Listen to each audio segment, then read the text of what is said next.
Materi dari kelompok kami mengetahui kemajuan teknologi dalam model Solow, mengetahui kebijakan untuk mendorong pertumbuhan, dan mengetahui teori endogen.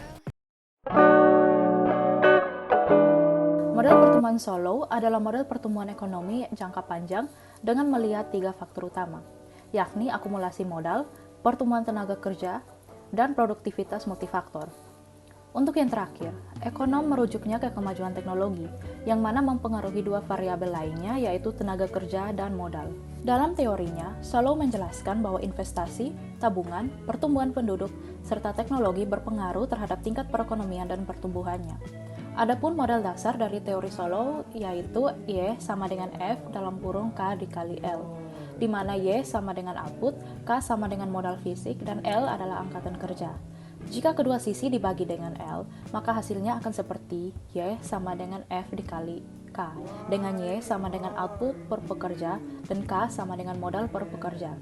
Dari persamaan di atas, bila diketahui bahwa menurut Solow, pertumbuhan ekonomi bergantung pada perkembangan modal serta pertumbuhan penduduk atau populasi, karena pertambahan modal atau kapital dipengaruhi oleh besarnya tabungan serta adanya depresi modal. Maka dalam periode tertentu, pertambahan modal atau kapital bisa menjadi nol. Ini disebabkan nilai kapital, baik yang terbentuk maupun yang terdepresi, adalah sama. Dalam lingkup makro, kondisi ini menyebabkan perekonomian berada dalam kondisi stabil dengan penghasilan yang tetap. Dalam teori ini diasumsikan bahwa variabel teknologi bersifat eksogen. Artinya variabel ini tidak dipengaruhi oleh variabel lain atau menjadi variabel bebas. Pada fungsi produksi, teknologi dianggap given atau tetap dan tingkat penawaran berada pada posisi tertentu. Intisari dari teori Solow diantaranya memuat hal-hal sebagai berikut. Dalam dunia industri berlaku fungsi produksi yang tertuang dalam hukum The Law of Diminishing Return. Hukum ini menjelaskan bahwa ditambahkannya jumlah input yang tetap bisa menambah output yang maksimal. Tetapi jika penambahan terus dilakukan, maka yang terjadi adalah penurunan dari output itu sendiri. Berkaitan dengan investasi, besarnya investasi per pekerja adalah fungsi dari capital stock per pekerja. Besar kecilnya capital stock dipengaruhi oleh investasi serta depresiasi atau penyusutan. Ketika investasi naik, capital stock akan bertambah, dan sebaliknya, tingkat tabungan yang tinggi akan berpengaruh terhadap bertambahnya capital stock. Pertambahan ini selanjutnya akan meningkatkan pendapatan yang bisa mendorong terjadinya pertumbuhan ekonomi yang cepat.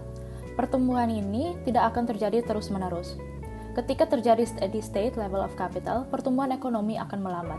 Pergerakan naik turunnya tingkat populasi juga berpengaruh terhadap pertumbuhan ekonomi. Dengan bertambahnya tingkat populasi, jumlah labor atau pekerja yang meningkat mampu mengurangi capital stock per pekerja dengan sendirinya. Berdasarkan analisis Menkyu tahun 2000, negara-negara yang memiliki pertumbuhan penduduk yang cepat GDP per kapitanya rendah.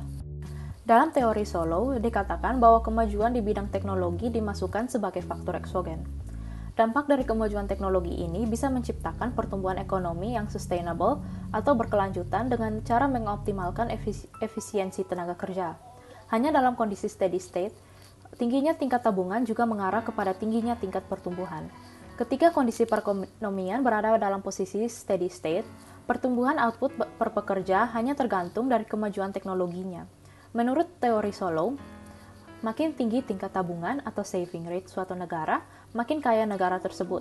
Selain itu, semakin tinggi tingkat pertumbuhan penduduk akan mengakibatkan semakin tinggi juga tingkat kemiskinannya. Berdasarkan hasil pengkajian yang dilakukan Solow, ada beberapa hal yang bisa ditempuh dalam rangka memacu pertumbuhan ekonomi, yakni sebagai berikut. Yang pertama, meningkatkan jumlah tabungan. Dengan bertambahnya tabungan, modal yang tersedia untuk berinvestasi akan semakin besar, dan ini artinya mempercepat pertumbuhan ekonomi. Yang kedua, setelah tingkat tabungan terus ditambah, jumlah investasi yang sesuai dengan potensi dan kondisi perekonomian, baik dari segi fisik maupun non-fisik juga meningkat. Dan yang ketiga, meningkatkan aspek kemajuan teknologi. Dengan melakukan ini, pendapatan per tenaga kerja juga bisa meningkat, sehingga mampu memberi kesempatan pada sektor swasta untuk berinovasi. Adanya inovasi yang terus dikembangkan akhirnya juga bisa berpengaruh terhadap pertumbuhan ekonomi. Model Solow mengasumsikan hubungan yang tidak berubah antara input modal dan tenaga kerja serta output barang dan jasa. Tetapi model Solow ini dapat dimodifikasi untuk mencakup kemajuan teknologi yang merupakan variabel eksogen yang meningkatkan kemampuan masyarakat untuk berproduksi sepanjang waktu. Efisiensi tenaga kerja.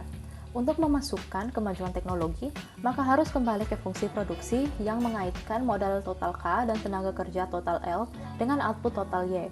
Fungsi produksi dapat ditulis seperti Y sama dengan F dikali K dikali L. Ini dapat ditulis fungsi produksi sebagai berikut, yaitu Y sama dengan F dikali dalam kurung K dikali L dikali dengan E. E adalah variabel bar dan abstrak yang disebut efisiensi tenaga kerja. Efisiensi tenaga kerja mencerminkan pengetahuan masyarakat tentang metode-metode produksi. Ketika teknologi mengalami kemajuan, efisiensi tenaga kerja meningkat. Asumsi yang paling sederhana tentang kemajuan teknologi adalah bahwa kemajuan teknologi menyebabkan efisiensi tenaga kerja E tumbuh pada tingkat konstan G. Bentuk kemajuan teknologi disebut pengoptimalan tenaga kerja dan G disebut tingkat kemajuan. Teknologi yang mengoptimalkan tenaga kerja atau labor augmenting technological process.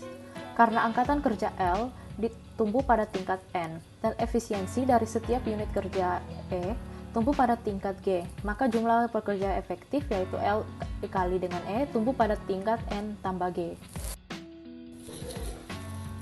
Kondisi mapan dengan kemajuan teknologi. Mengekspresikan kemajuan teknologi sebagai pengoptimalan tenaga kerja membuatnya analog dengan pertumbuhan populasi. Pada bagian ini, menganalisis perekonomian dalam kaidah jumlah per pekerja efektif dan membiarkan jumlah pekerja efektif meningkat. Untuk melakukan hal tersebut, maka perlu mempertimbangkan kembali notasi yaitu K sama dengan KI dikalikan L kali E, menunjukkan modal per pekerja efektif, dan Y sama dengan Y1 dikali L kali E, menunjukkan output per pekerja efektif. Dengan demikian dapat ditulis Y sama dengan F dikali K. Analisis tentang perekonomian membuahkan hasil ketika mengkaji pertumbuhan populasi. Persamaan yang menunjukkan evolusi K sepanjang waktu berubah menjadi delta K sama dengan SF dikali K kurang A plus N plus G dikali dengan K. Persediaan modal delta K sama dengan investasi SF dikali K dikurangi investasi pulang pokok yaitu A plus N plus G dikali K. Namun demikian, karena K sama dengan KI kali EL, maka investasi pulang pokok menjadi 3 kaidah untuk menjaga K tetap konstan, yaitu yang pertama, turunan K dibutuhkan untuk mengganti modal yang terdepresiasi. Yang kedua, NK dibutuhkan untuk memberi modal bagi para pekerja baru. Dan yang terakhir, HK dibutuhkan untuk memberi modal bagi para pekerja efektif baru yang diciptakan oleh kemajuan teknologi.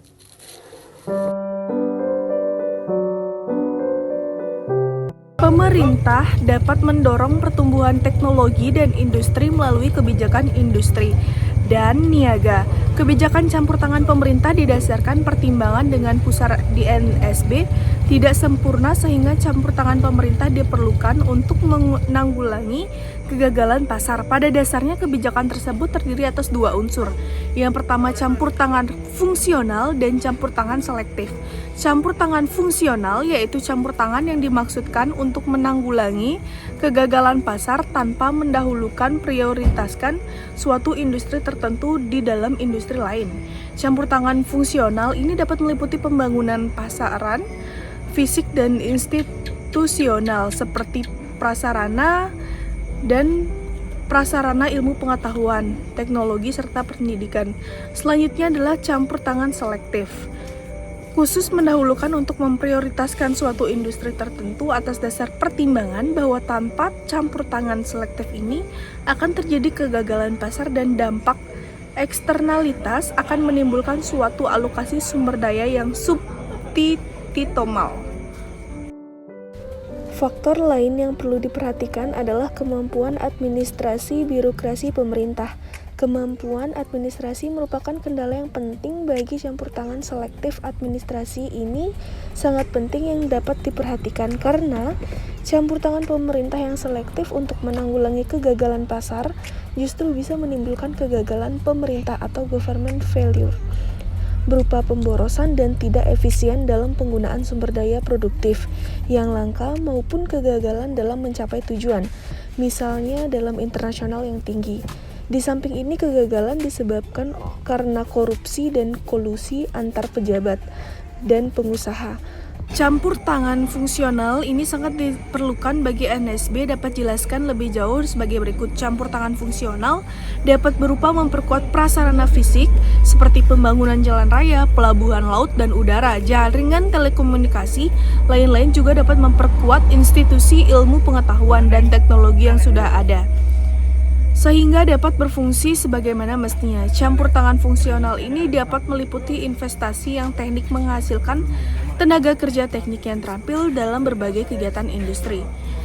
Campur tangan selektif sebaiknya baru dilaksanakan secara lebih luas seiring dengan peningkatan etos kerja birokrat yang mengutamakan kepentingan nasional daripada kepentingan pribadi. Jika campur tangan selektif terlampau dipaksakan tanpa melihat kendala administrasi, birokrasi, maka hasilnya sangat tidak mungkin adalah merajalelakannya kegiatan pemburu rente yang tidak produktif dan bukan munculnya industri efisien dengan daya saing internasional yang tinggi.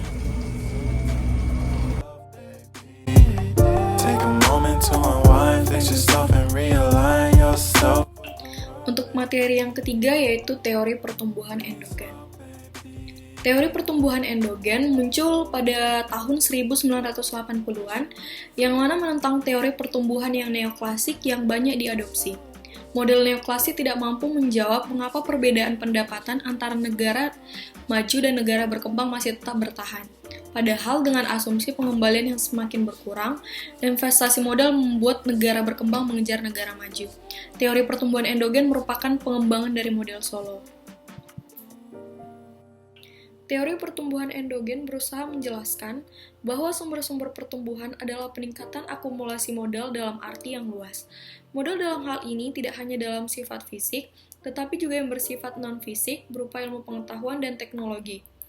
Perkembangan teknologi ini akan mengembangkan inovasi sehingga meningkatkan produktivitas dan berujung pada peningkatan pertumbuhan ekonomi. Adanya penemuan-penemuan baru berawal dari proses learning by doing yang dapat memunculkan penemuan-penemuan baru yang meningkatkan efisiensi produksi. Efisiensi ini yang dapat meningkatkan produktivitas. Sehingga dalam hal ini kualitas sumber daya manusia adalah faktor yang berpengaruh terhadap pertumbuhan ekonomi. Hal ini karena rasio modal per tenaga kerja yang rendah, negara berkembang akan tumbuh lebih tinggi dibandingkan dengan negara maju. Hasilnya adalah tingkat pendapatan negara berkembang akan menyamai negara maju dan perbedaan seperti itu akan hilang sering waktu. Tetapi realitanya tidak demikian. Masih ada jurang perbedaan yang dalam antara negara maju dan negara berkembang. Jadi pertumbuhan endogen adalah pertumbuhan ekonomi jangka panjang yang ditentukan oleh variabel endogen yang mengasumsikan kemajuan teknologi, kemajuan teknik, produksi, dan pengetahuan tidak memiliki dampak terhadap pertumbuhan jangka panjang. Model pertumbuhan endogen muncul sebagai alternatif. Model ini melihat investasi dalam modal manusia, inovasi, dan pengetahuan sebagai kontributor utama pertumbuhan jangka panjang. Pencetus teori ini melihat eksternalitas positif dan efek limpahan ekonomi berbasis pengetahuan akan mengarah pada pembangunan ekonomi. Dengan demikian, mereka melihat pentingnya kebijakan-kebijakan yang mendorong inovasi seperti investasi dalam sumber daya manusia. Pemerintah juga mendorong investasi sektor swasta dalam penelitian dan pengembangan dengan memberikan subsidi. Selain kebijakan subsidi, pemerintah juga dapat mendorong persaingan di pasar. Persaingan yang ketat akan membantu merangsang inovasi produk dan teknik produksi. Oleh karena itu, kebijakan seperti peraturan anti-monopoli menjadi semakin diperlukan. Terakhir, pemerintah perlu merangsang kewirausahaan sebagai cara untuk menciptakan bisnis baru. Hal ini pada akhirnya menjadi sumber penting bagi penciptaan lapangan pekerjaan baru, investasi, dan inovasi yang lebih lanjut.